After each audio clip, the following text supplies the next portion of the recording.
Assalamualaikum warahmatullahi wabarakatuh.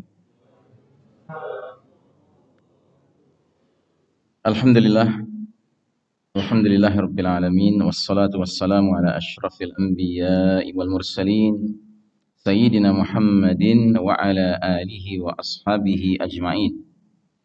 Faqala Allah ta'ala fi kitabihil karim ba'da a'udzu billahi minasyaitonir rajim. Ya ayyuhalladzina amanu taqullaha haqqa tuqatih wa la tamutunna illa wa antum muslimun. Wa qala ta'ala fi ayatin ukhra wa idza qara'tal qur'ana ja'alna bainaka wa bainal ladzina la yu'minuna bil akhirati hijaban mastura. Amma ba'd. Jamaah salat subuh rahimakumullah. Alhamdulillah pagi hari ini kembali kita bersyukur Allah masih memilih kita menjadi hamba-hambanya yang mengawali hari dengan ketaatan, dengan sholat subuh berjamaah. Mudah-mudahan sholat kita tadi dan semua sholat kita senantiasa diterima Allah Subhanahu wa Ta'ala. Salawat salam sejahtera kita doakan tercurah kepada manusia pilihan, teladan kita bersama Nabiullah Muhammad sallallahu alaihi wasallam, keluarga, sahabat dan para pengikutnya yang setia hingga akhir zaman, dan semoga kita termasuk umat beliau yang mendapatkan syafaatul uzma di hari berbangkit nanti. Amin ya rabbal alamin. Bahasan kita hari ini melanjutkan bahasan bulan lalu, yaitu kajian kitab Ensiklopedia Akhir Zaman. Kita di bawah judul besar tanda-tanda lain yang mungkin diakibatkan oleh terjadinya peristiwa-peristiwa alam. Dan kita sudah masuk ke tanda yang kedua di halaman 627 dengan subjudul kehancuran besar yang diiringi dengan gempa geologis pada permukaan bumi. Perlu saya ingatkan lagi, bahasan kita ini dari kitab Ensiklopedia Akhir Zaman adalah bahasan yang menyangkut sudah mulai munculnya alamatul kubra, tanda-tanda besar. Tanda-tanda besar berbeda dengan tanda-tanda kecil. Maksudnya tanda-tanda besar kiamat, tanda-tanda kecil kiamat.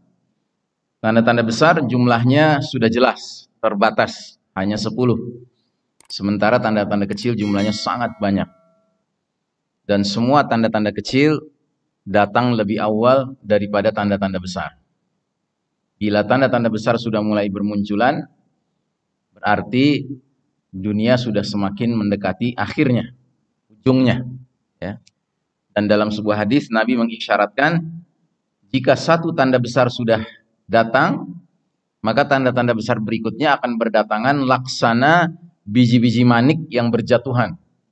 Jadi seperti tasbih digunting, begitu digunting, biji-biji tasbih itu berjatuhan serentak seperti bersamaan. Padahal sebenarnya ada yang lebih dahulu.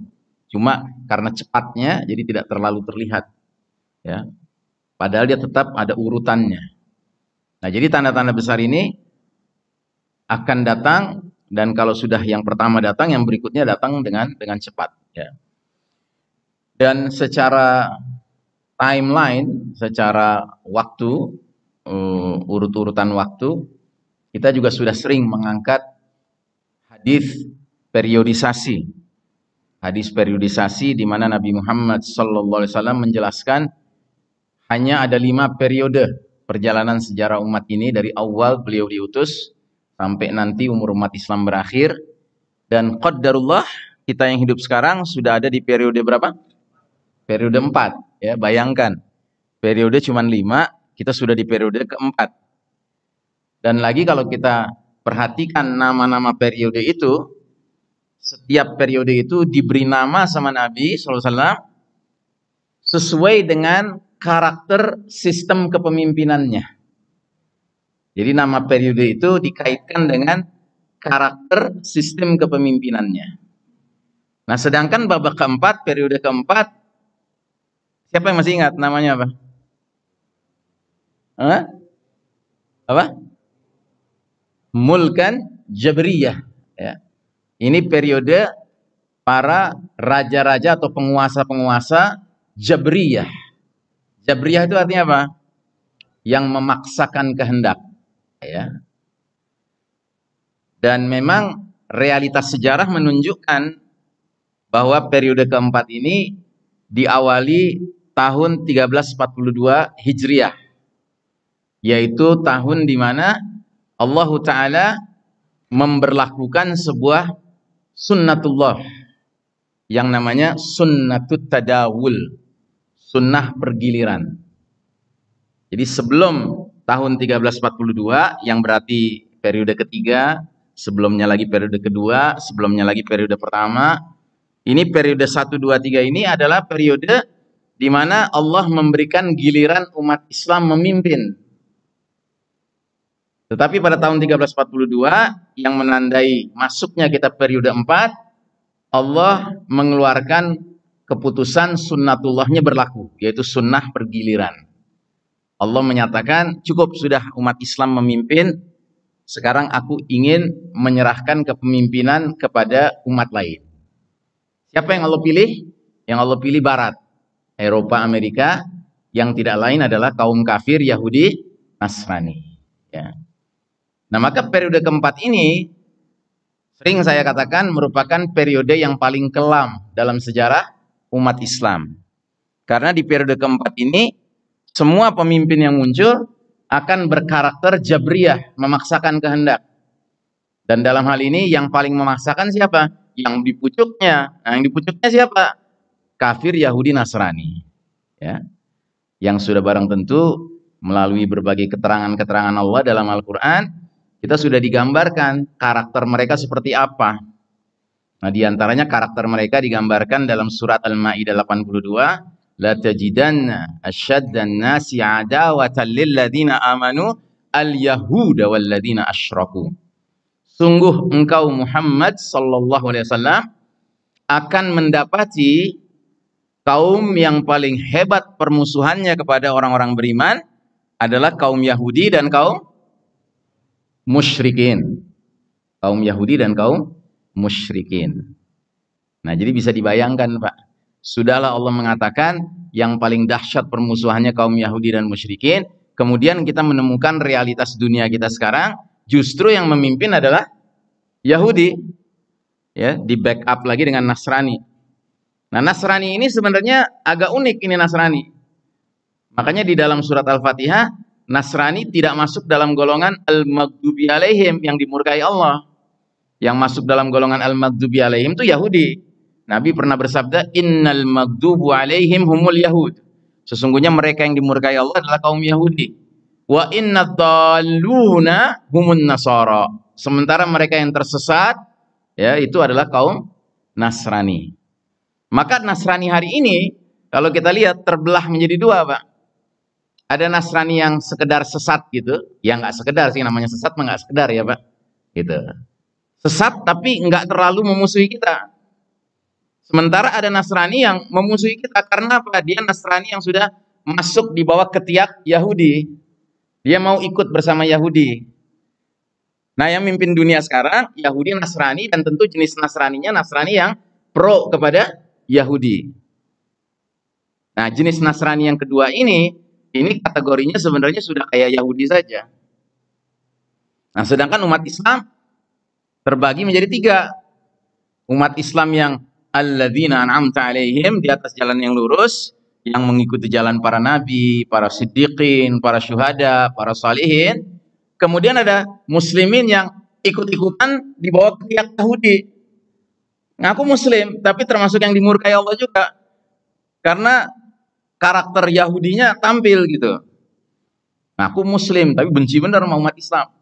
Ngaku muslim, tapi kerjanya mengolok-olok agama Allah. Ada kan hari ini begitu? Ada kan?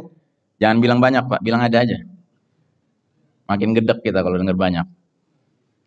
Nah, tapi ada juga muslim yang kayak Nasrani, dolin, tersesat. Dia nggak memusuhi kita, umat Islam. Cuma sayang, dia kayak orang bingung gitu, linglung. Orang linglung. Ya. Dia mungkin secara karakter baik-baik aja.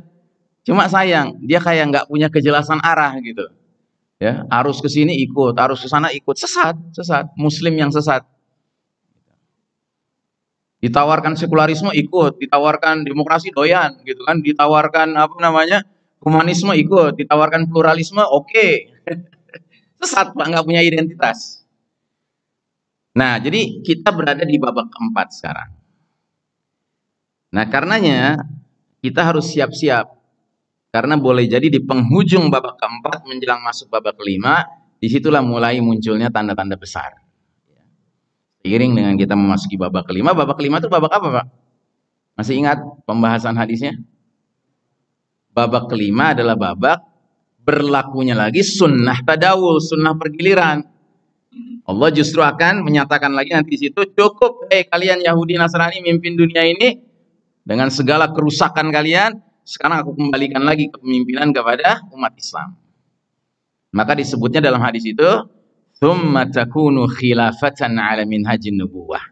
Setelah periode keempat ini, periode raja-raja, penguasa-penguasa yang memaksakan kehendak, kata Nabi, ya, ketika Allah berkehendak, Allah kemudian mencabut berlakunya babak keempat, masuklah umat ini ke babak kelima, yaitu babak tegaknya kembali kekhalifahan yang mengikuti metode kenabian.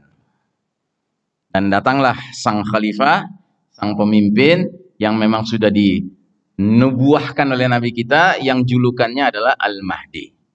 Nah, jadi kita berada di saat ini Pak, menjelang Al-Mahdi datang, yang berarti kabar gembira, tapi pada saat yang sama, dengan datangnya Al-Mahdi, tentunya peristiwa-peristiwa dahsyat akan bermunculan, sebab kaidah Al-Quran memang demikian. Inna ma'al usri yusron. Sesungguhnya beserta kesulitan-kesulitan ada kemudahan. Ya, jadi beserta munculnya tanda-tanda besar, ya, dukhan terjadi, dajjal keluar gitu ya. Bersamaan dengan itu, ya, Al-Mahdi datang. Al-Mahdi ini kemudahan. Bersama dengan itu turunlah Isa alaihissalam. Ya, Isa alaihissalam ini yusra, ya kan, kemudahan. Tapi bersama dengan itu kita harus menghadapi kesulitan-kesulitan, Pak. Ya. Makanya orang-orang yang ngerti tidak akan sekedar bersikap, udah kita sekarang nunggu aja bengong gitu, nungguin Al-Mahdi datang. Enggak, kita harus menyiapkan diri, Pak. Karena ini bakal sulit bersamaan dengan Al-Mahdi datang, sang jagoan gitu ya, sang pemimpin. Tapi juga bersamaan dengan itu kita harus menghadapi berbagai peristiwa-peristiwa yang sungguh akan menggetarkan hati kita. Dan peristiwa ini mencakup ya apa yang disebut dengan fenomena-fenomena alam ya. Nah, dalam hal ini kita akan bahas sekarang di halaman 627 terjadinya kehancuran besar yang diiringi gempa geologis pada permukaan bumi. Kita mulai dengan dalil pertama. Dari sahabat Abdullah bin Hawalah radhiyallahu anhu, dia berkata, Rasulullah sallallahu alaihi wasallam bersabda kepadaku, "Ya ibnal Hawalah, idza ra'aital khilafata qad nazalat ardal muqaddasati faqad danatiz zalazilu wal balaibu wal balabilu wal umur al 'izam was sa'atu yawma idzin aqrabu minan nasi min yadayhi hadhihi min ra'sik." Artinya, wahai Ibnu Hawalah, kata Nabi, apabila engkau melihat kekhilafahan sudah turun di Ardul Muqaddasah, di tanah yang suci. Ardul Muqaddasah ini mengacu kemana? Kemana Ardul Muqaddasah? Mengacu kemana? Yang disebut Ardul Muqaddasah, tanah suci itu di mana? Palestina. Syam, khususnya bagian Palestina. Itu Ardul Muqaddasah. Ini kita bisa temukan di surat Al-Anbiya ya. Di surat Al-Anbiya itu ketika Nabi Musa alaihissalam mengajak Bani Israel lari dari Fir'aun, kemudian Allah izinkan dia keluar dari kesulitannya yang tadinya sudah terperangkap antara kejaran bala tentara Fir'aun dengan Laut Merah. Ya, Bani Israel semuanya udah putus asa semua. Wah, ketangkep dah kita. Wah, sudahlah kacau, hancurlah kita. Tetapi Musa alaihissalam dengan keimanannya yang begitu penuh ya, dia mengatakan, "Ma ya Rabbi." Ya, jangan takut, Rabbku bersamaku. Tiba-tiba Allah perintahkan dia, ketukkan tongkatmu. Dia nggak tahu apa yang akan terjadi dengan mengetuk tongkat. Begitu dia ketuk tongkatnya, terbelah lautan, ya kan? Kemudian beliau menyeberang dengan umatnya Bani Israel.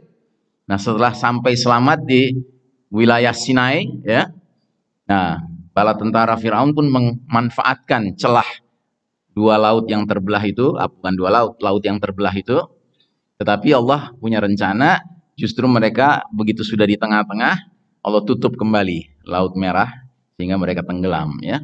Nah, jadi setelah sampai di ujung itu jelas-jelas disebutkan dalam ayatnya bahwa Nabi Musa alaihissalam diperintahkan Allah untuk membawa Bani Israel ke Ardul Muqaddasah, ke tanah yang suci, tanah yang disucikan. Yang dalam hal ini maksudnya kembali ke Palestina. Kenapa istilahnya kembali? Karena asal muasal Bani Israel memang dari Palestina. Bani Israel kan berarti Bani Yakub, ya. Nabiullah Yakub alaihissalam itu nama lainnya adalah Israel, Nabi Israel. Ya, Nabi Yakub. Nah, Nabi Yakub punya 12 anak laki. Ya, salah satunya bernama Yusuf alaihissalam. Nah, Yusuf alaihissalam ini dihasadi oleh saudara-saudaranya yang 10, bukan yang 11, ya 10. Karena Yusuf punya saudara sekandung, satu ibu, satu bapak, ya, namanya Bunyamin. Nah, Bunyamin ini lebih kecil daripada Yusuf, sehingga Bunyamin nggak terlibat di dalam kejahatan melempar Yusuf ke dalam sumur, ya. Tapi yang 10 ini karena hasad sama Yusuf, mereka lempar ke dalam sumur. Terus dilaporkan ke ayahnya bahwa Yusuf mati diterkam serigala, dimakan serigala. Padahal mereka berbohong, dilempar ke dalam sumur. Kemudian lewat musafir, ketemu dengan Yusuf di dalam sumur, diselamatkan. Dan karena mereka lihat ini anak muda, ya, bagus gitu tampilannya, tapi nggak tahu punya siapa, milik siapa, keturunan siapa, akhirnya dijual.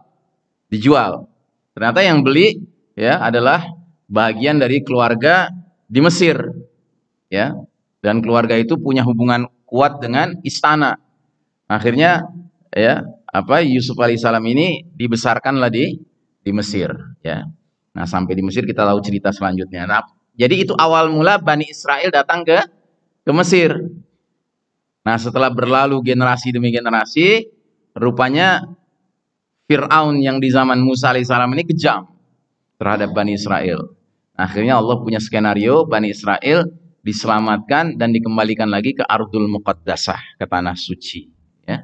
Nah, jadi Ardul Muqaddasah yang dimaksud adalah negeri Palestina, ya. Nah, ini tolong digarisbawahi, Pak, tolong diingat-ingat, ya. Kalau Anda dengar istilah Ardul Muqaddasah, itu maknanya Palestina. Kenapa saya katakan tolong diingat-ingat? Karena sekarang ini ada logika yang keblinger, Pak. Entah dari mana asal muasalnya. Ada sebagian orang, bukan hanya orang Indonesia, Pak, orang Indonesia, orang Malaysia, orang Brunei, yang meyakini Ardul Muqaddasah itu Nusantara, Pak. Pernah dengar itu? Ya, ada pemikiran seperti itu sekarang, Pak. Dan saya termasuk yang diajak masuk dalam grup WA-nya. Saya nggak mau. Karena kalau saya diajak masuk nanti, oh, Ihsan Tanjung ikut dalam grup ini, berarti ini benar nih. Ardul Muqaddasah ini Nusantara. Ya, Ardul Muqaddasah ini tempat nanti khilafah berdiri, Pak. Ya, memangnya ada riwayatnya, ada hadisnya. Ya, khilafah berdiri di Nusantara. Nggak ada hadisnya, nggak ada riwayatnya. Gitu. Oke, jadi kita kembali ke hadis ini. Nabi bersabda kepada Ibnu Hawalah, wahai Ibnu Hawalah, apabila engkau melihat kekhalifahan sudah turun di Ardul Muqaddasah, di tanah suci, di Palestina, maka sungguh telah dekat saat terjadinya banyak gempa, kekacauan, dan perkara besar. Hari kiamat pada waktu itu lebih dekat kepada manusia daripada tanganku ini, daripada kepalamu. Masya Allah. Ya. Jadi kalau kekhalifahan sudah berdiri di Ardul Muqaddasah, lalu kemudian terjadi banyak gempa, ya, kekacauan, dan perkara-perkara besar, itu pertanda as-sa'ah sudah sangat dekat sekali. Kemudian dalil berikutnya dari Salamah bin Nufail as-Sukuni, Rasulullah SAW bersabda, bal talbathuna hatta taqulu mata wasata'tuna afnadan yufni ba'dukum ba'da wa baina yaday as-sa'ati mutanun syadid wa ba'dahu sanawatuz zalazil. Bahkan kalian tetap tinggal sampai kalian bertanya, kapan? Dan kalian akan datang kepada para perusak yang sebagian kalian membinasakan sebagian yang lain. Menjelang as-sa'ah, hari kiamat, ada kematian yang dahsyat. Sesudahnya ada tahun-tahun gempa bumi. Nah, sekarang kita dengarkan penjelasan Syekh Mubayyad tentang dua hadis ini. Dua hadis ini mengisyaratkan ada dua tanda yang keduanya berkaitan erat dengan jatuhnya serpihan benda langit ke bumi. Yakni A. Bencana kematian yang dahsyat. Dalam hadis ini ada petunjuk akan datangnya bencana kematian yang dahsyat di muka bumi. Hadis ini mengungkapkannya dengan kata mutan. Ya, jadi kematian yang dahsyat, mutanun syadidun. Kematian yang dahsyat, kematian yang dahsyat menjelang terjadinya hari kiamat. Sifat ini sesuai dengan apa yang telah digambarkan oleh para ahli ilmu falak, astronomi, bahwa pada jam-jam awal atau hari-hari pertama jatuhnya meteor akan mengakibatkan kematian jutaan orang. Ya, karena meteornya bukan meteor ukuran kecil, tapi meteor ukuran besar yang menimbulkan dampak yang sangat luar biasa. Kalau dia jatuhnya di daratan, dampaknya adalah menimbulkan kabut asap duhon. Sementara ya kalau dia jatuhnya di lautan, di samudra, dia akan menimbulkan dampak tsunami yang kelasnya sudah kelas mega tsunami begitu. Ya. Bukan 15 meter, 20 meter, ya 50 meter tidak, tapi ratusan meter. Karena besarnya batu yang jatuh dari langit itu, meteornya. Nah, sehingga para ahli astronomi sudah memperkirakan jika hal itu terjadi, tentunya kematian yang ditimbulkannya terhadap umat manusia itu bukan dalam jumlah yang ratusan, bukan ribuan, tapi jutaan manusia akan mengalami kematian. Akibat selanjutnya adalah munculnya aneka wabah penyakit, paceklik dahsyat, dan bencana kelaparan yang menimpa mayoritas umat manusia. Sifat-sifat ini sesuai dengan apa yang didapatkan dari sabda Nabi Muhammad SAW, bencana kematian dahsyat. Selanjutnya, kematian dahsyat ini bukan kematian yang disebutkan pada hadis yang termaktub di pasal pertama kitab ini. Jadi di kitab ini, di pasal-pasal awal, itu ada juga hadis-hadis tanda-tanda hari kiamat yang menyebutkan akan terjadi kematian, ya, fenomena kematian. Tapi bukan yang itu yang dimaksud, karena kematian yang dulu itu termasuk alamatus sugro, tanda kecil. Ya.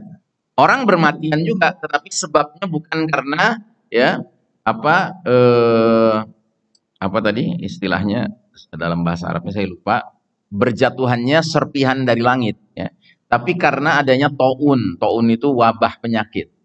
Ya, itu sudah terjadi masa lalu. Ya. Kematian dahsyat ini bukan kematian yang disebutkan pada hadis yang termaktub pada pasal pertama kitab Ensiklopedia Akhir Zaman ini. Karena kematian yang disebutkan terdahulu tidak diberi sifat syadid. Syadid itu artinya dahsyat, kematian yang dahsyat. Ya. Redaksi pada hadis yang dipaparkan dahulu menunjukkan bahwa kematian tersebut berlaku khusus untuk umat Nabi Muhammad SAW, bahkan lebih khusus lagi untuk para sahabat. Jadi generasi awal umat ini. Dan dalam hal ini kejadiannya terutama di masa Khulafaur Rasyidin kedua. Siapa dia pemimpinnya? Umar bin Khattab. Ya, di masa Umar bin Khattab terjadi taun. Taun itu wabah penyakit di wilayah Syam. Wilayah Syam itu wilayah utara yang sekarang mencakup Suriah, Lebanon, Palestina, dan Jordan. Waktu itu wilayah Syam dipimpin oleh gubernur seorang sahabat Nabi yang termasuk dijanjikan masuk surga, namanya Abu Ubaidah radhiyallahu an. Jadi Abu Ubaidah menyaksikan hari demi hari, ya, warganya yang dia pimpin di Syam itu kena penyakit taun ini, taun amwas namanya. Taun amwas ini seringkali diartikan sebagai penyakit wabah kolera. Ada yang mengatakan kolera, tapi kita nggak tahu persis ya. Yang jelas ciri-cirinya adalah di kulit itu muncul bintil-bintil begitu besar-besar, ya. Dan kalau paginya sudah muncul fenomena itu meninggalnya sore hari, Pak. Cepat sekali. Kematian itu cepat sekali. Nah, jadi Abu Ubaidah waktu itu menyaksikan ya umatnya yang dia pimpin di wilayah Syam itu bermatian satu persatu ya dalam jumlah yang cukup banyak. Nah, cuman ya sikapnya Abu Ubaidah sikap seorang sahabat yang nggak seperti sikap kita sekarang. Sikap kita sekarang ada wabah, semua rame-rame menghindar jangan sampai kena wabah. Ya kan? Kalau sikapnya Abu Ubaidah karena tahu hadis Nabi bahwasanya taun itu adalah penyakit yang mewabah yang jika seorang muslim meninggal karenanya termasuk matinya mati syahid.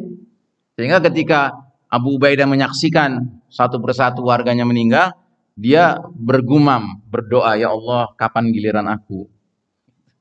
Jadi dia bukannya, ya Allah lindungi aku dari penyakit ini, enggak.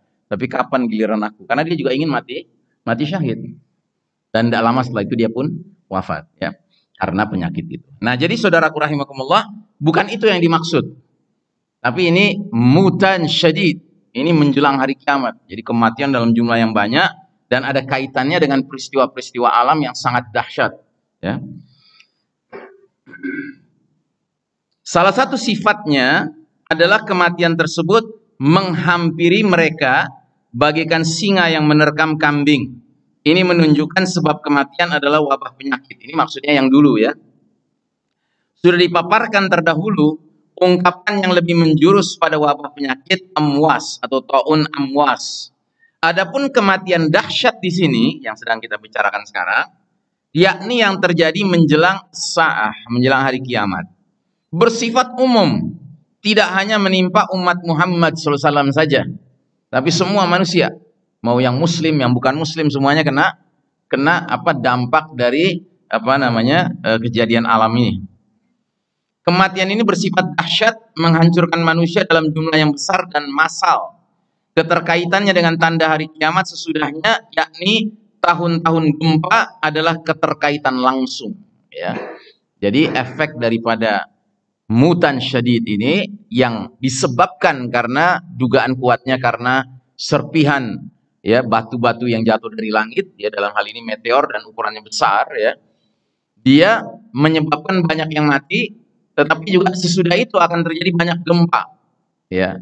Secara logikanya wajar juga Pak, karena bayangkan planet bumi ini sendiri sebenarnya di bawahnya kan banyak sesar itu lempengan-lempengan yang senantiasa bergerak ya, kayak Pulau Jawa ini kan sudah mulai BMKG mulai menginformasikan bahwa penduduk di Pulau Jawa ya itu semuanya harus mulai berhati-hati karena dideteksi sesar-sesar di bawah Pulau Jawa ini ya pada tahun-tahun ke depan ini akan banyak yang bergerak.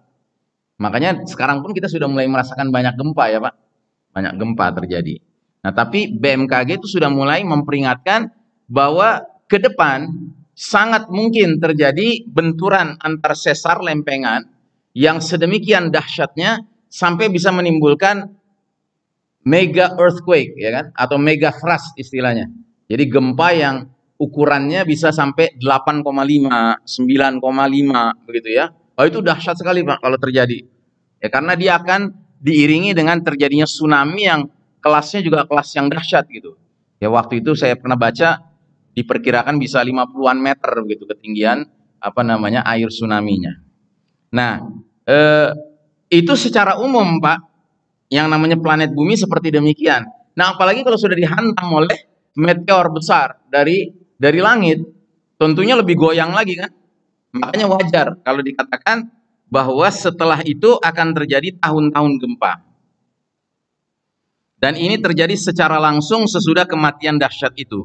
Sedangkan yang kedua adalah tegaknya kekhalifahan di Baitul Maqdis. Nah, ini ya.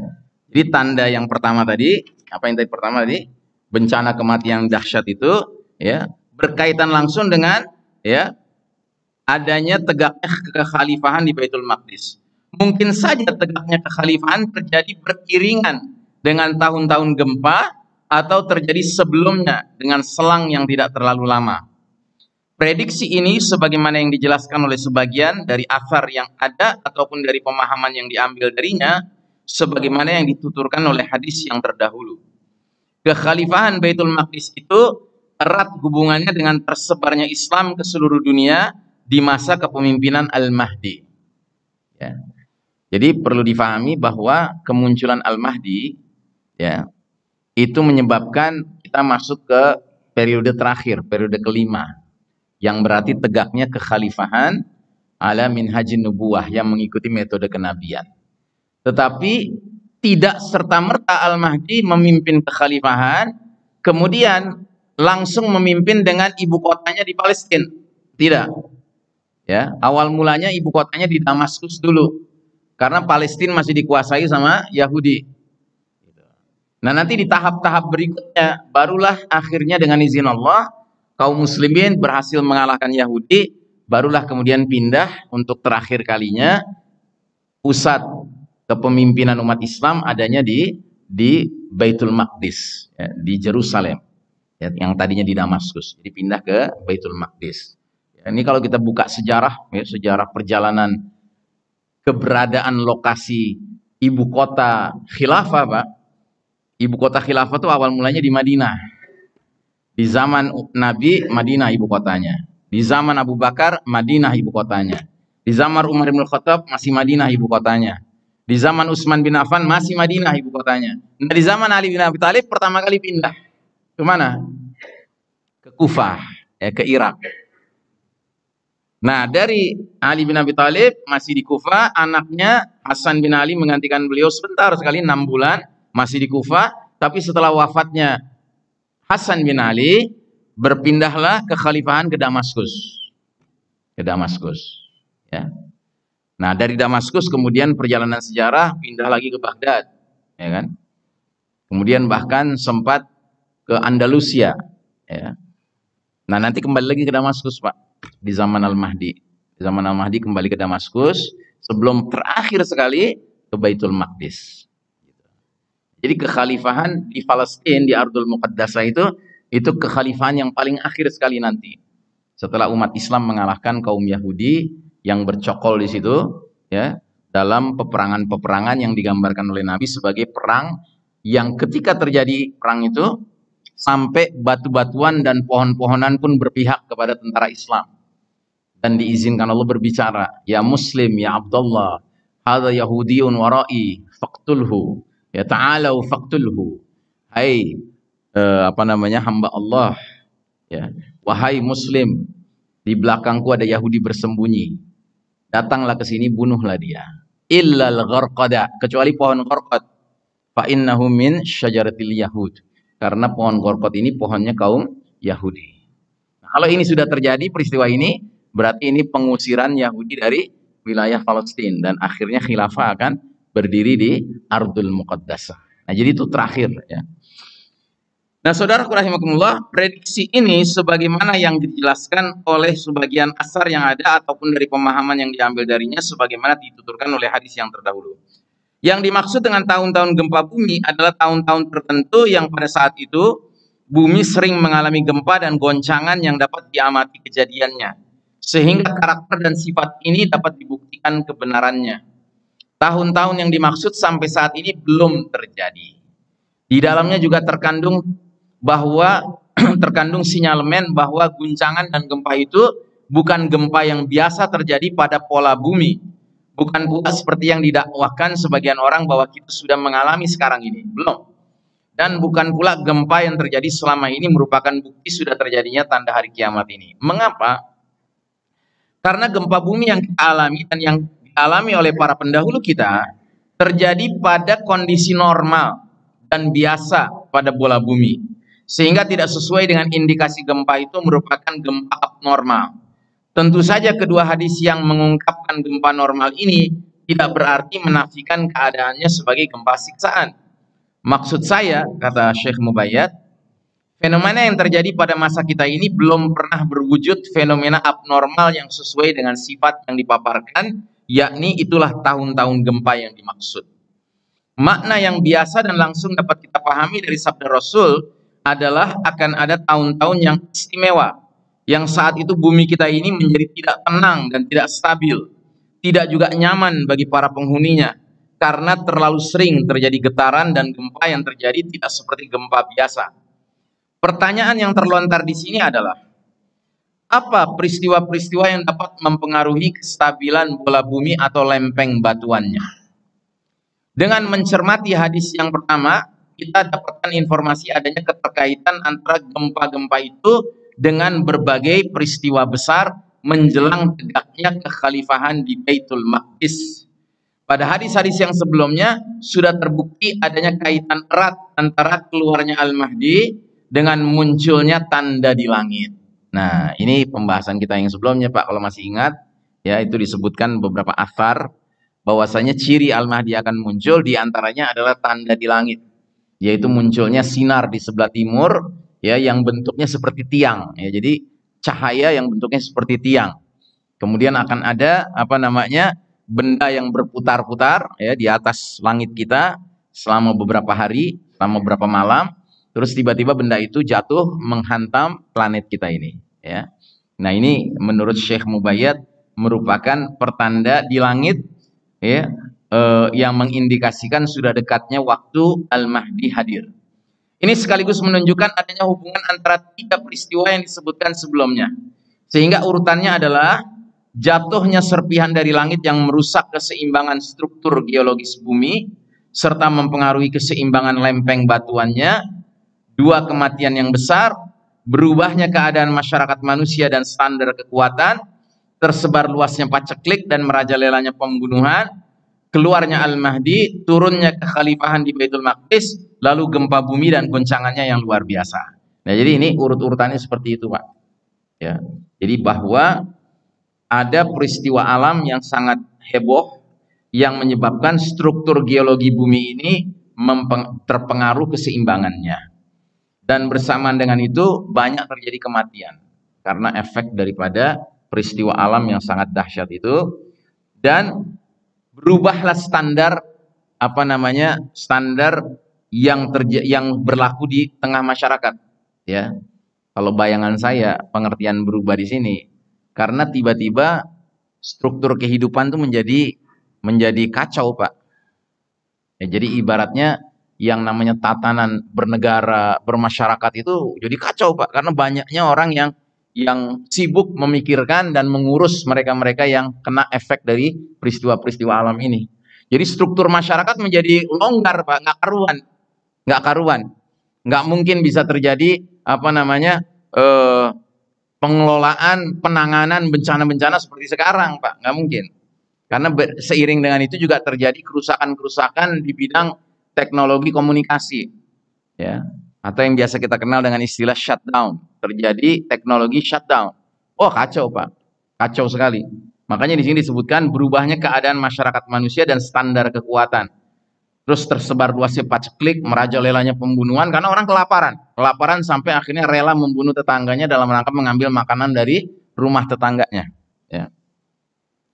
Nah, pernyataan saya ini, kata Syekh Mubayyad, dikukuhkan oleh sebuah hadis yang diriwayatkan oleh Abu Sa'id Al-Khudri radhiyallahu an, di mana Rasulullah SAW bersabda, dan ini hadis sangat masyhur, "Ubashirukum bil mahdiyyi yub'atsu fi ummati ala ikhtilafin minan nasi wa zalazil, fayamla'ul arda qistan wa adlan kama muli'at jawran wa zulman." Aku sampaikan berita gembira kepada kalian dengan diutusnya Al-Mahdi ke tengah-tengah umatku saat perselisihan antar manusia terjadi dan banyak gempa bumi, lantas Al-Mahdi akan penuhi bumi dengan keadilan dan kelurusan secara merata, sebagaimana sebelumnya bumi dipenuhi dengan kecurangan dan kezaliman secara merata. Nah, asar ini menguatkan apa yang saya paparkan, adanya kaitan antara gempa-gempa bumi yang terjadi dengan keluarnya Al-Mahdi. Perlu diketahui bahwa tegaknya kekhalifahan di Baitul Maqdis pada tahun-tahun terjadinya gempa bumi itu tidak terjadi di era Al-Mahdi. Nah, ini menarik nih kalimat ini. Saya ulangi. Perlu diketahui bahwa tegaknya kekhalifahan di Baitul Maqdis pada tahun-tahun terjadinya gempa bumi itu tidak terjadi di era Al-Mahdi. Berarti sesudahnya. era sesudah Al-Mahdi, mungkin dalam hal ini Isa alaihissalam yang memimpin umat Islam karena sudah turun Isa alaihissalam dan Dajjal sudah dibunuh. Adapun perselisihan antar manusia memiliki hubungan erat dengan tanda hari kiamat berupa al-haraj. Jadi perselisihan sampai ke tingkat saling membunuh. Karena tadi Pak, ya, sudah terdesak, makanan langka, ya kan, sementara kelaparan di mana-mana sampai orang tega membunuh ya tetangganya sendiri karena tahu tetangganya punya simpanan stok makanan sedangkan dia sudah kehabisan, ya dia sampai tega membunuh tetangganya sendiri. Jadi perselisihan antar manusia memiliki hubungan erat dengan tanda hari kiamat berupa al-haraj, pembunuhan yang sudah dijelaskan pada bagian lalu dan kemudian menjadi kian parah ketika sungai Yufrat menyingkapkan harta yang ada padanya. Nah ini juga kaitan tanda penting Pak, tanda hari kiamat. Sungai Yufrat mengering dan di balik sungai Yufrat itu ditemukanlah gunung emas. Dan gunung emas ini mengundang para pencinta dunia berdatangan ke wilayah sungai Yufrat itu yang sudah kering itu, yang muncul gunung emasnya, dan mereka berebutan sampai berbunuh-bunuhan. Dan umat Islam ketika itu tidak boleh, tidak dilarang oleh Nabi untuk ikut serta dalam memperebutkan emas itu. Biarkan saja orang-orang di luar Islam yang melakukan itu. Baik, saudaraku rahimakumullah, saya kira cukup pembahasan kita pada hari ini. Ini pembahasan yang sebenarnya sangat berat ya, karena menyangkut kondisi ya alam maupun sosial yang benar-benar akan mengalami perubahan ya di akhir zaman, yang di satu sisi dia menandakan kita sudah masuk ke periode kelima, kejayaan Islam kembali, Al-Mahdi sudah muncul. Tapi di lain sisi ya secara alam ya banyak sekali kondisi-kondisi yang cukup merisaukan nantinya. Ya, dan ini semua kita pelajari bukan dalam rangka menakut-nakuti diri kita, tapi justru dalam rangka mempersiapkan diri, Pak. Makanya makin kita mendekati akhir perjalanan dunia ini, semakin semua kita harus kembali kepada kekuatan iman, Pak. Kekuatan iman lah yang bisa mengendalikan jiwa kita, mengendalikan emosi kita di masa-masa yang sangat sulit kelak nanti itu. Tahun-tahun gempa, dan gempanya gempa abnormal, bukan gempa biasa, ya, gempa dalam skala yang sangat dahsyat sekali. Demikian saya kira saya cukupkan sampai sekian. Silahkan kalau ada yang mau komen, mau berpendapat, bertanya. Falyatafaddal masykura wa sallallahu ala nabiyyina Muhammadin wa ala alihi wa sahbihi ajmain walhamdulillah. Ya, salam. Assalamualaikum Ustaz. Salam. Kalau kita lihat sekarang tanda-tandanya memang sudah makin banyak seperti gempa bumi Cianjur, Garut ya. Karena yang menurut informasi di sana di antara Sukabumi, Cianjur dan Sukabumi dan Selatan yang terjadi pemurtadan massal. Apa masa? Murtad. Oh. Jadi banyak sekali dalam beberapa orang-orang Muslim yang berpindah agama. Bahkan menurut informasi ada beberapa provinsi seperti Sumatera Selatan, Bengkulu, Lampung itu kan target mereka. Ya. Ya menurut yang saya baca dari informasi yang dari Ustadz Sukumara, bisa jadi nanti umat Islam di sana 50-50. Ya kita bisa khawatirkan. Tapi sementara di Eropa atau di negara Barat pertumbuhan Islam sangat pesat. Ya. Ya.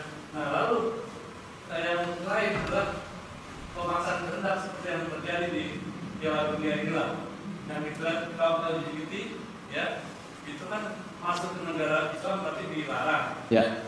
Sampai pemimpinnya itu yang negara Jerman sendiri yang sebagai promotor dari negara itu memasang kehendak dengan cara menonton menggunakan padlock ya. Alhamdulillah Jerman itu kalah, jadi nggak masuk babak berikutnya. Tapi mereka tetap putus asa, mereka tetap melakukan lagi yang lain, membuat beberapa kemudian tandingan itu kalah tandingan. Jadi untuk orang yang Muslim tapi kalau LGBT bisa katanya nggak usah lagi ke Arab karena dilarang. Jadi hajinya di Jerman. Ya. Dan yang sangat mengkhawatirkan lagi, Muslim di sana di masjidnya dipasang bendera LGBT di depan masjid itu sendiri, dan imam masjid itu menyetujui.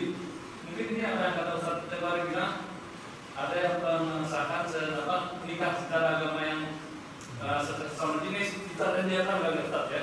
Karena jelas-jelas Ustaz pemimpin Islam sendiri itu menyatakan bahwa mereka melegalkan menyetujui. Kemudian juga yang kita lihat pemimpin sekarang yang tadi Ustaz bilang perang itu beda antara pemimpin Asabi dengan Yahudi. Ini kita lihat dari perang Ukraina aja. Pemimpin Ukraina jelas kita kan Yahudi. Sementara yang dari apa namanya Rusia adalah Nasrani. Ditambah lagi dengan apa yang lain-lainnya gitu. Nah, jadi sekarang sudah lihat ini semakin kacau. Bahkan kemungkinan tuh perang itu akan berlanjut sampai yang lebih besar lagi. Nah, ini menurut saya mau tanggapan dari Ustaz, apakah ini tanda-tandanya makin dekat sekali atau bagaimana? Terima kasih. Assalamualaikum warahmatullahi wabarakatuh. Ya, ini semua sebenarnya semakin menunjukkan tasdiqun nubuwah, pembenaran dari nubuwah hadis-hadis Nabi tentang alamat sa'ah. Ya. Karena kan jangan lupa, Nabi juga mengatakan di akhir zaman akan muncul keadaan di mana orang lebih suka mengikuti masna daripada mengikuti Quran dan Sunnah. Masna itu artinya apa? Masna itu artinya tulisan-tulisan buah pikiran manusia. Jadi tulisan-tulisan buah pikiran manusia lebih diikuti daripada petunjuk Allah dan Rasul. Dan masna ini contohnya apa? Contohnya luas sekali, Pak. Dari perkara penyebar luasan pikiran lewat sosial media sampai buku-buku yang memang ditulis membahas tentang pemikiran-pemikiran bikinan manusia, pemikiran apa namanya, pluralisme, pemikiran liberalisme, sekularisme, ya kan, pemikiran LGBT dan seterusnya, ya. Dan memang itulah problem kita sekarang. Problem kita adalah bagaimana kita mengajak umat ini di tengah-tengah tawaran pemikiran-pemikiran yang beragam ini, ayo kita jangan tengok ke situ, kita tengok kepada kitabullah dan sunnah. Sebab pesan Nabi sudah sangat jelas. Taraktu amrayni lan tadillu abadan in tamassaktum bihima, kitabullah wa sunnati. Kutinggalkan kalian dua warisan yang kalian gak akan sesat selama-lamanya selagi kalian berpegang teguh kepadanya, yaitu kitabullah dan sunnahku. Fenomena kemurtadan atau pemurtadan yang terjadi di wilayah-wilayah yang sebenarnya populasi muslimnya kuat, Jawa Barat, Sumatera Barat, Jawa Timur, ya kan? Ini sebenarnya menunjukkan karena umat ini dalam keadaan seperti buih di atas genangan air. Kan sudah kita bahas hadisnya.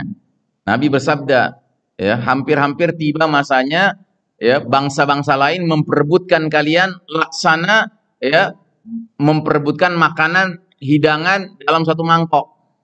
Terus sahabat langsung nanya, ya Rasulullah, apakah kejadian itu terjadi pada saat jumlah kita umat Islam sedikit?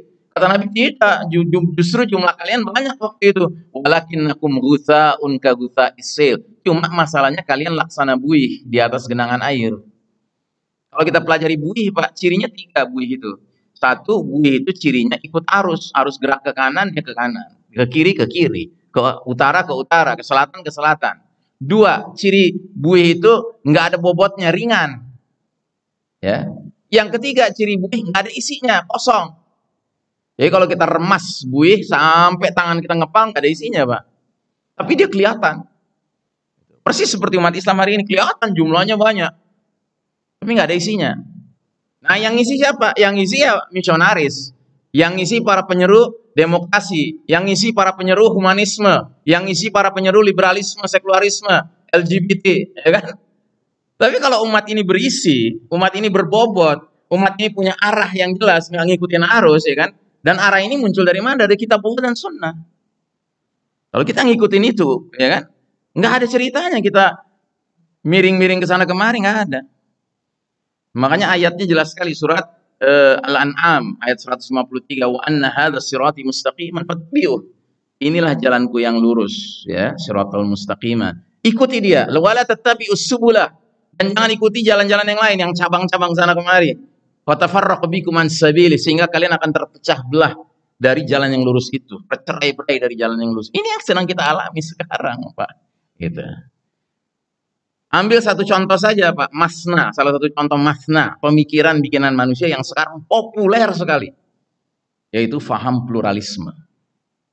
Faham yang menyebabkan nggak sedikit umat Islam dengan tanpa ragu mengatakan semua agama sama, semua agama baik, semua agama benar, Pak. Ini kalimat ini, Pak, ini bukan kalimat dosa kecil, bukan kalimat dosa besar.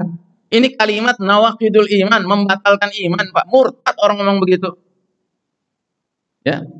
Karena nggak ada ayatnya yang mengatakan semua agama sama, semua agama baik, apalagi semua agama benar. Nggak ada hadisnya Nabi mengatakan demikian. Justru ayatnya tegas-tegas mengatakan inna dina indallahil Islam. Sesungguhnya agama yang Allah ridhai di sisinya hanyalah Islam, hanya. Bukan salah satunya Islam, bukan salah satunya, hanya. Dan kita nggak perlu khawatir, Pak. Mereka sampai bikin Ka'bah warna pelangi di Jerman sehingga Muslim yang doyan LGBT silakan tawafnya di sana. Ya silakan aja. Berarti mereka memang menyatakan keluar dari Islam. Karena tawaf nggak ada tempat lain kecuali di Mekah. Ngerti ya? Jadi kita nggak usah khawatir, Pak. Muslim-muslim yang akhirnya ikut yang sana itu ya memang pantasnya keluar aja dari kita deh. Gitu. Kita senang masuk Muslim dari Eropa, dari Amerika. Karena orang di Barat sekarang masuk Islam itu alasannya dari dada ke atas, Pak. Orang yang murtad alasannya dari perut ke bawah, Pak. Coba lihat. Orang murtad biasanya gara-gara apa? Lapar.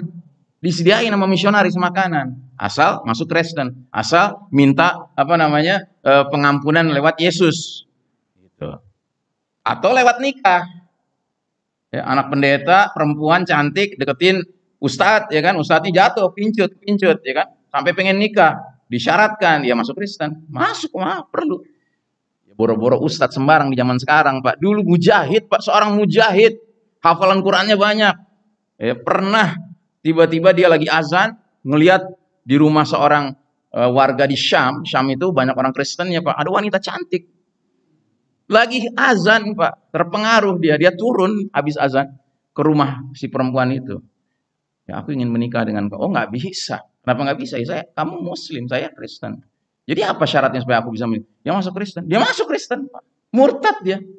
Hanya gara-gara urusan perut ke bawah.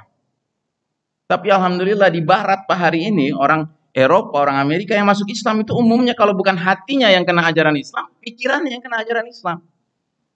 Jadi kita nggak usah khawatir, Pak. Allah punya cara untuk menseleksi siapa Muslim yang memang pantas ada di barisan umat Islam dan siapa Muslim yang pantasnya keluar aja dari umat Islam. Gitu.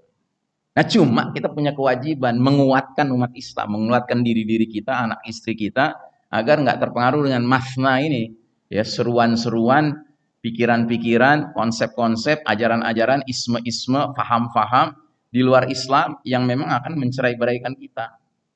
Dan itu berarti apa? Ya harus dididik umat ini untuk benar-benar memandang bahwa kitabullah wa sunnatun nabi SAW itu di atas segala-galanya, Pak. Itu harga mati, Pak. Jangan teriak titik harga mati kecuali Quran Sunnah. Selain itu nggak ada harga mati, Pak. Semua harga bisa ditawar, Pak. Tapi kalau Quran Sunnah, Allah, Rasul, ya kan, Islam, ya itu nggak ada tawar-menawar, Pak. Itu harga mati. Dan buktinya apa? Sampai mati ditanya sama malaikat nanti. Man rabbuka, siapa Rabb kamu? Allah. Madinuka, apa agama kamu? Islam. Ma hadzal rajulul ladzi bu'itsa fikum, siapa laki-laki yang diutus kepada engkau? Huwa Muhammad Rasulullah SAW. Dan kalau si mayit jawabannya itu 3, baru muncul pertanyaan keempat. Wa ma ilmuka, dari mana ilmu kamu tahu itu semua? Qara'tu kitabullah fa amantu bihi wa sadaqtuhu. Aku baca kitab Allah Al-Qur'an, aku imani, aku benarkan. Dari langit terdengar suara sodaqo abdi, hambaku sudah membenarkan. Tiba-tiba makamnya diluaskan. Tiba-tiba datang seseorang yang wajahnya enak dilihat, pakaiannya bagus, aromanya wangi, ya kan, mengatakan pada dia, absyir, gembiralah kamu, ini hari yang dijanjikan untukmu. Man anta, siapa kamu? Sepertinya kamu datang dengan kebaikan. Ana amaluka saleh, aku amal salehmu. Aku akan dampingi kamu sampai hari kiamat datang. Tapi mereka-mereka yang selama ini ikut masna, ya kan, nanti dikubur, ya ditanya. Tanyanya sama, man rabbuka, siapa Rabb kamu? Dia jawab, aku nggak tahu. La adri, aku nggak tahu. Pada waktu di dunia dia yakin benar Rabbnya Yesus. Ya, Tuhannya salib, Tuhannya matahari, Tuhannya bulan. Ya. Tapi di situ dia nggak bisa jawab begitu. Karena yang jawab bukan lisan, Pak, yang jawab hati. Sedangkan hati manusia, kalau dia benar, dia berpihak pada Allah. Tapi kalau dia mengingkari, dia berpihak pada entah apa. Dan itu berarti dia nggak ada pegangannya. Makanya jawabannya nggak tahu. Ditanya lagi, Madinuka, apa agama kamu? Lah adri, aku nggak tahu agamaku apa. Padahal di dunia dia pede betul. Gue Kristen, gue Buddha, gue Hindu, gue komunis, gitu, gue liberalis, gitu. Ya ini agama kan. Tapi di situ dia nggak bisa jawab itu. Karena hati yang jawab. Nah kalau hati nggak bisa jawab Islam, ya dia nggak tahu lah. Ditanya lagi, mahadzar rajulul ladzi bu'itsa fikum, siapa laki-laki yang diutus kepada engkau? Lah adri, aku nggak tahu. Aku dengar sih dia teroris. Aku dengar dia pencinta perempuan, gila perempuan. Itu seperti kata orang-orang. Begitu. Kan Nabi Muhammad dilecehkan di sana sini sama masyarakat kafir. Nah, pertanyaan pertama nggak ngerti, pertanyaan kedua nggak tahu, pertanyaan ketiga nggak tahu, nggak ada, berarti nggak ada pertanyaan keempat. Ma ilmu kah, dari mana ilmu kamu? Orang begini nggak punya ilmu, Pak. Makanya tolong, Pak, kita boleh punya ambisi anak kita jadi S1, S2, S3, es krim lah, terserah lah gitu ya. Tapi anak kita mau level apapun pendidikannya, dia harus 4 hal dia harus tahu. Ma'rifatul Rabb, mengenal siapa Rabbnya. Ma'rifatul din, mengenal apa agamanya. Ma'rifatul nabi, mengenal siapa nabinya. Dan ma'rifatul kitab, mengenal buku manual kehidupan dia apa, Al-Quran. Dan gak ada itu malaikat nanti nanya dalam kuburan, ma jinsiyatuka, apa warga negara kamu, mana paspor kamu. Gak ditanya, Pak. Gak ada urusan dengan itu, Pak. Makanya kalau sekarang teriak-teriak harga mati yang selain Quran Sunnah, selain Allah Rasul, ya kan? Ya kan? Apa itu? Ya. Nggak membawa keselamatan di akhirat. Jadi janganlah Pak teriak-teriak harga mati, kecuali urusannya berkaitan dengan pertanyaan malaikat di akhirat nanti. Allah harga mati, iya. Allah sebagai Rabb. Muhammad SAW sebagai Nabi, harga mati. Ya. Islam sebagai agama, harga mati, Pak. Ya. Al-Quran sebagai kitab panduan kita, harga mati. Ini oke, Pak, harga mati. Memang itu harga mati kita, Pak. Makanya wala tamutunna illa wa antum muslimun. Jangan mati kecuali dalam keadaan berpegang teguh pada harga mati itu. Maka aneh kalau kita sekarang mau teriak-teriak yang harga mati. Selain itu, Pak, ya, jangan ikut campur, Pak, dengan yang begitu. Ya. Nggak ada cerita. Indonesia ini nggak bakal terus ada, Pak. Belum tentu ada. Sebagaimana dulu kerajaan Majapahit akhirnya bubar. Kerajaan Sriwijaya akhirnya bubar. Ya kan, apa-apa yang dibentuk di dunia ini, Pak, itu semua masih bisa berubah, Pak. Masih bisa ditawar. Tapi kalau yang pegangan utama ini, 4 ini, Pak, mengenal kitab, mengenal Tuhan, mengenal Nabi, dan mengenal agama, ini nggak ada cerita tawar-menawar, Pak. Ini yang membuat munculnya kemurtadan. Ini yang membuat ada muslim-muslim kok bisa ikut LGBT. Ini yang menyebabkan kok ada muslim-muslim yang ikut komunis. Ya kan? Ini yang menyebabkan ada muslim-muslim yang pikirannya pluralis. Ya kan? Karena hakikatnya tidak berpegang pada harga mati yang semestinya. Tapi mau ikut-ikutan harga mati selain kitabullah, sunnah Nabi, ya kan, dan seterusnya. Baik, cukup, saya kira sudah waktu syuruk, ya. Kita akhiri sampai di sini. Mudah-mudahan Allah Ta'ala memasukkan kita ke dalam barisan hamba-hambanya yang berhak menerima, ya, kenikmatan karena menempuh jalan yang lurus ini, ya. Dan mudah-mudahan Allah berikan kita kesabaran dan istiqomah di tengah zaman yang dilanda fitnah yang begini banyak, Pak. Ya, kita tutup dengan doa kafaratul majlis. Subhanakallahumma wa bihamdika asyhadu an la ilaha illa anta astaghfiruka wa atubu ilaik. Walhamdulillahirabbil alamin.